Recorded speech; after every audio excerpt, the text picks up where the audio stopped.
നമുക്ക് രണ്ട് തരം അച്ചാറുണ്ടാക്കാം. ഒന്ന് ഇരുമ്പൻ പുളിയും ഒന്ന് ബീറ്റ്റൂട്ടുമാണ്. അതിന് ഞാൻ കാശ്മീരി ചില്ലിപ്പൊടിയും എരിവുള്ള മുളക് പൊടിയും കൂടി എടുത്ത് വെച്ചിട്ടുണ്ട്. കായപ്പൊടിയുണ്ട്, ഉലുവയും കടുകും വറുത്ത് പൊടിച്ചതാട്ടോ. പിന്നെ ഇഞ്ചി വെളുത്തുള്ളി അരിഞ്ഞത്, പിന്നെ പച്ചമുളകും കറിവേപ്പിലയും. ഇനി ഞാൻ ഇതിന് നല്ലെണ്ണയാണ് ഉപയോഗിക്കുന്നത്.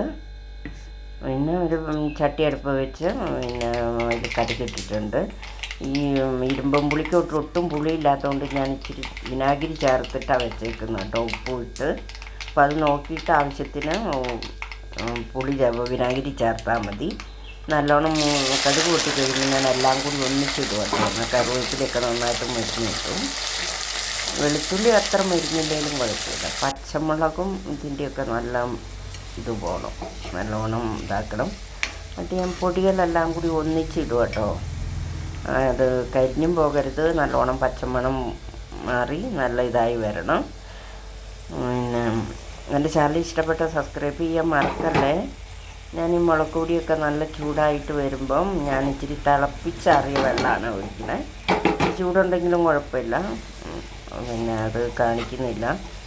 പിന്നെ ഞാനിത് ഇതിലേക്ക് എന്താ പറയുക, ഇരുമ്പൻ പുളിയിലേക്ക് കുറച്ച് കോരി ഒഴിക്കുകയാണ് വേണ്ടത്. ഇത് ചൂടാക്കണ്ട, കാരണം ഉപ്പൊക്കെ ഇട്ടാൽ നല്ല സോഫ്റ്റായിട്ടുണ്ട് കഷ്ണം. അതൊട്ടും ചൂടാക്കണ്ടാത്തതുകൊണ്ട്.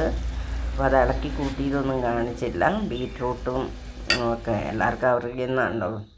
ഇതേപോലെ ഇതിൻ്റെ മുകളിൽ വേണമെങ്കിൽ ഇച്ചിരി നല്ലെണ്ണ ചൂടാക്കി ഒഴിക്കാം, പൂപ്പലൊന്നും വരാതെ. പൂപ്പൽ വരത്തില്ല അധികം.